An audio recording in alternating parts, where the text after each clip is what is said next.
درود به همه دوستان عزیزم. فتانه هستم. به کارگاه شمع‌سازی من خوش اومدین. ویدیو آموزشی که امروز برای شما در نظر گرفتم آموزش شمع دریایی دو رنگ هست. کانال من سابسکرایب کنید و تا انتهای ویدیو با من همراه باشید.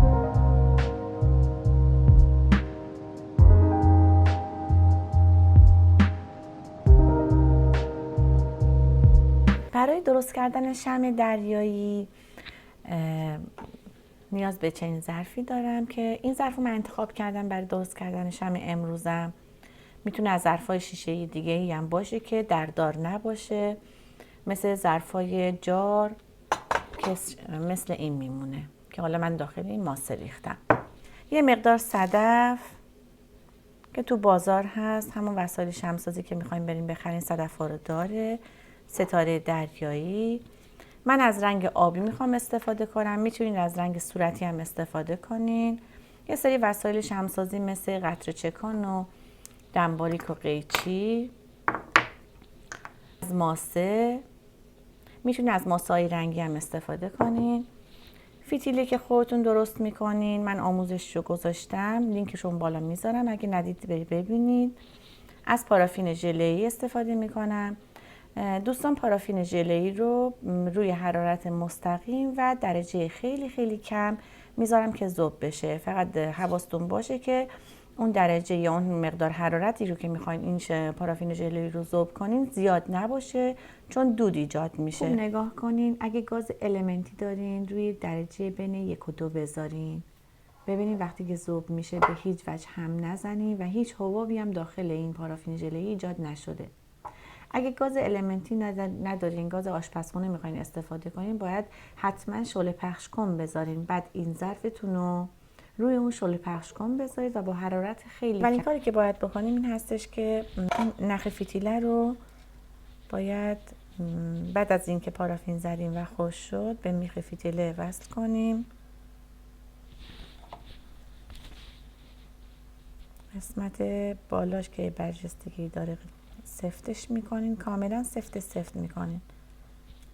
بعد این تهش رو صاف میکنیم. یه مقدار از انتهای این نخ رو میبرم و بعد با چسب حرارتی داغ کاملا این زیرش رو چسب میزنم و میچسبونم قسمت وسط ظرفم. چون خیلی داغه مراقب باشین دستتون نسوزه. حالا به قسمت وسط ظرفم میذارم. خوب نگاه کنین اینجا رو ببینید. و بعد با یه وسیله مثل این سیخ چوبی قسمت وسطش رو کاملا فشار میدم. حتما باید این فشار رو بیارین که این میخ فتیله کاملا بهش بچسبه. مقداری از همین ماسه که این هم همون فروشگاه لوازم شمع‌سازی دارن بریزین داخل لیوان کاغذی. گفتم این ماسه ها میتونه رنگی هم باشه. داخل لیوان کاغذی که میریزین، چون این ظرف مقدار قسمت بالای دهانش مقدار بسته تره، توی این ظرف کاغذی میریزم، یعنی لیوان کاغذی میریزم و آهسته میریزم به کف ظرفم.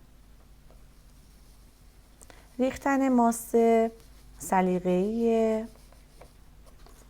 میتونه کم و زیاد باشه، میتونه به شکل کج باشه، یعنی حتما نباید صاف و مسطح باشه. میتونین وقتی که ریختین یه مقدار اینو به شکل کج نگه دارین. نگاه کنین. حالا به سلیقه خودتون این صدف‌ها رو میچینین. میتونین اول از صدف‌های ریز شروع کنین یا اینکه نمیتونین صدف‌های درشت رو بچینین. فقط زمانی که دارین صدف میذارین دقت کنین، بعضی از صدف‌ها شکل دارن مثل اینا رو طوری بذارین داخل این ظرف شیشه‌ای. نگاه کنین که این قسمت قشنگیش بمونه به سمت بیرون.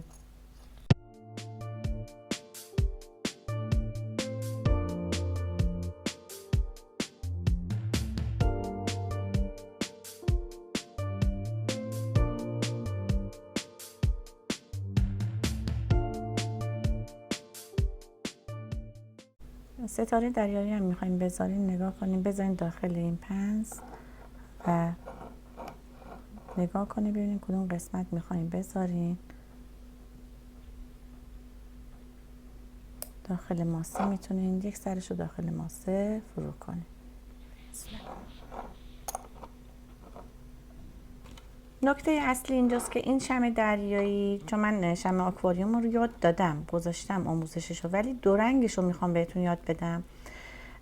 برای ریختن پارافین ژله ذوب شده که رنگ نداره و اینکه این صدف ها میخوایم مشخص باشه، هم نمیزنیم، رنگم بهش اضافه نمی کنیم. فقط خوب دقت داشته باشین، نگاه کنیم بدون اینکه رنگ بهش بزنم. میریزم داخل ظرفم.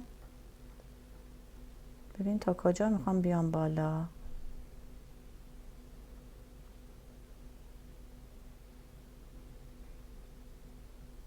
حدود 3 سانت توی این ظرف رو در نظر میگیرم. روی سطح ستاره دریایی منو گرفته، نگاه کنید. خب اینو که ریختم، سفید رو ریختم، این نخ فتیلم که وسط قرار میدم، منتظر میمونم که اون خشک بشه و ببنده. چیزی در حدود 10 دقیقه بچه‌ها میذاریم که یه مقدار خودشو ببنده. حالا با قطره چکان داخل این یکی که رنگ نداره، میتونین رنگ صورتی بزنین، میتونین رنگ آبی هم بهش اضافه کنین.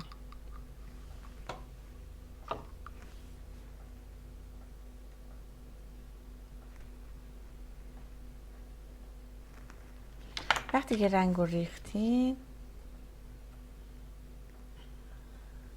هم میزنیم یه مقدار کمی، یک مقدار میخوام پررنگ تر در بیاد، یه قطره دیگه توش میزنم.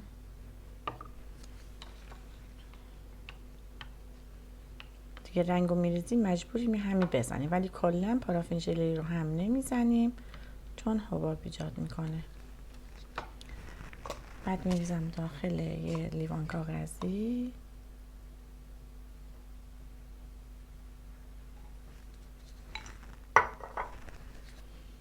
حالا نگاه کنین، البته میذارم این مقدار از حرارت بیفته. خیلی آهسته میریزم.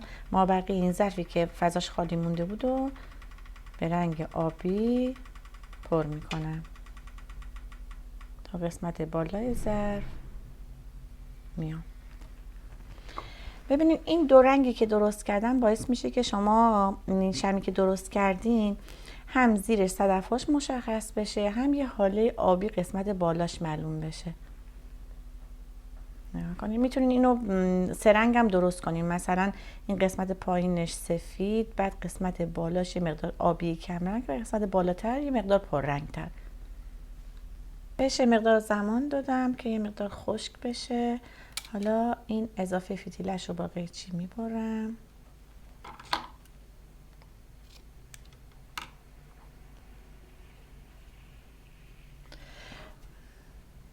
دوستان میتونین رو سطح این کارتون یه مقدار تزیینات صدف هم داشته باشین. مثلا میتونین یه مقدار از این ماسه رو بریزین، خیلی کم بریزید، یا اینکه فقط صدف بذارید. اگه میخواید صدف بذارید، چند تا از این صدف ریزا رو به عنوان تزیین میتونین روی پارافین ژله‌ایتون بذارید.